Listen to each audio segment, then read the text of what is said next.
everybody. Welcome to our first chapter today. The first chapter of the book Network Security Essential, the sixth edition by William Stalling. The first chapter will provide a general overview of the subject matter that structures the material in the remainder of the slides. We will begin with a general discussion of network security services, mechanism, and finally we will look at the type of attacks. And then we develop a general overall model within which the security services and mechanism can be viewed. The requirements of information security within an organization have undergone two major changes in the last decades. So before the widespread use of the data processing equipment, the security of information felt to be valuable to an organization that was provided primarily by physical and administrative means. So here we look at the two physical and administrative means. The first one, the example for the first one of the former one is the use of rouged filing cabinet with a combination of lock for storing the sensitive document, for example. The example for the second one, or the administrative means, is a personal screening procedure used during the hiring process.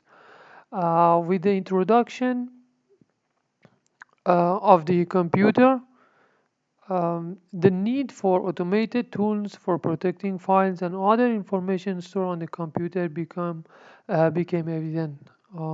This is especially the case for a shared system. When I said the shared system, the systems such as time sharing system, and even the need for more acute systems that can be accessed over a public telephone network, something like data network or even internet.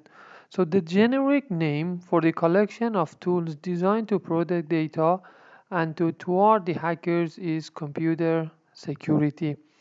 The second major change that affected the security is the introduction of distributed system and the use of the networks and communication facility for carrying the data between terminal user and computer and between computer and computer, right?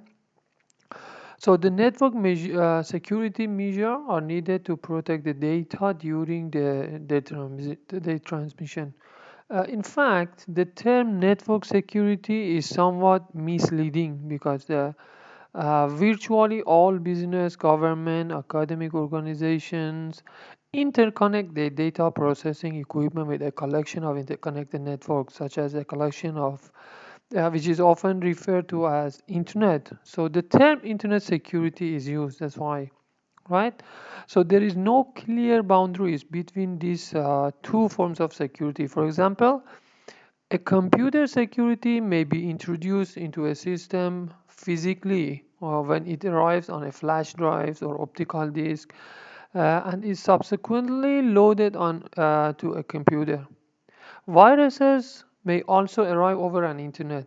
So in either cases, once the virus is resident on a computer system, the internal computer security tools are needed to detect and recover from the virus. So that is very important, right? Uh, um, so that's why sometimes we say when we said the computer security, internet security, so we have to be careful of these two terms, in fact. Okay. The NIST Computer Security Handbook defines the term computer security as follows. So in different books, we have a different type of, the definition. So that is not so important as long as we know one of the important and, general terms, then should be okay. So the computer security is a protection afforded to an automated information system in order to attain the applicable objective of preserving the integrity, availability, and confidentiality. These three are very important. So we call it CIA. In the next class, I will explain about it. One is confidentiality. The second one is integrity and also availability. So CIA. Let's look at three terms. Okay, so these definitions, of course, introduces three key objectives that are at the heart of computer security. All right, the first one is the confidentiality. Please try to understand these terms carefully. Okay, when we set confidentiality, what is that meaning? And when we set integrity, what is the meaning of the integrity and availability, of course. All right. So the confidentiality covers two related concepts. The first one is the data confidentiality. The second one is the privacy. The data confidentiality assures that private or confidential information is not made available or disclosed to unauthorized individuals. Those who are authorized, they can have access to the information, otherwise no. Privacy assures that individual control or influence what information related to them or may be collected and stored, and by whom and to whom that information may be disclosed. That we call it privacy. Okay. The second one, integrity, also covers two related concepts, in fact. The first one is a data integrity, which assures that information and programs are changed only in a specified and authorized manner. So that we call it the integrity of the information or data. The system integrity, on the other hand, assures that a system performs its intended function in an unimpaired manner, okay, free from deliberate or inadvertent unauthorized manipulation of the system. So now you can see when we said the integrity, the concept is same, but we look at the data integrity, system integrity. And the last one, the third key concept is availability. So it assures that systems work promptly and service is not denied to authorized user. So sometimes you try to open a website, that website is down.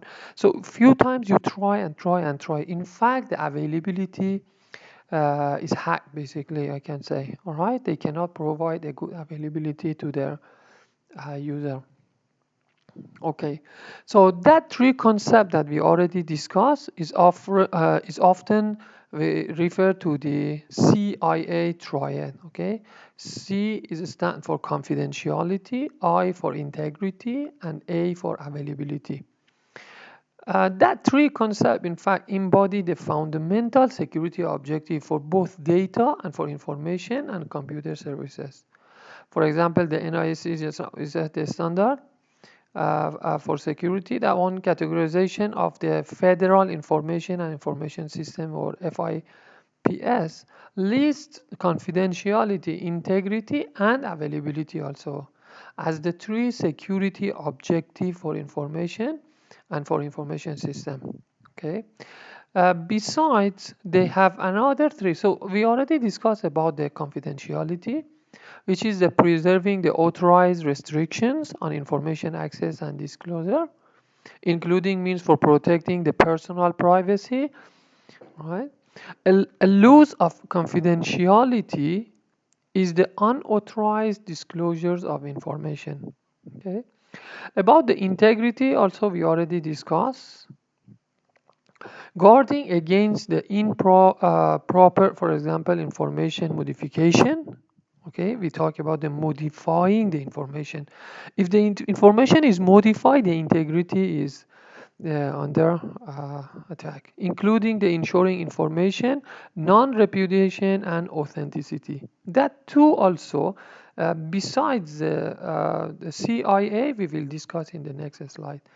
And finally, the availability also we discuss, ensuring that timely and reliable access to and use of the information. A loss of availability, for example, is disruption of access to the system, okay, or to the information system. So just now we said the possible two, besides the CIA, okay. Uh, that too, the most, I can say the most commonly mentioned are authenticity and accountability. Okay, When we said the authenticity, the property for being of being genuine and being able to be verified and trusted. Authentication, all right, is confidence is in the validity of a transmission, a message or originator, who is basically is the originator of the message. This means we can verify uh, the user who they say they are, and that is very important. Okay, we call it authenticity. Not someone producing some data and later said, oh, it's not mine. Okay, not like that. Accountability, the security goal that generate the requirements for action of an entity to be traced uniquely to that entity. Okay, this supports the repudiation. Okay, fault isolation, intrusion detection and prevention. Later we will see what is a intrusion detection system and also the intrusion prevention system. Okay. So we use three levels of impact on organizations or individuals should there be a breach of security. We call it breach of security. So these levels also are defined in the FIPS PUB 199. Okay, the first one is the low, moderate, and high. Uh, for the low one, the loss could be accepted to have a limited adverse effect on organization operation, organizational asset, or individuals.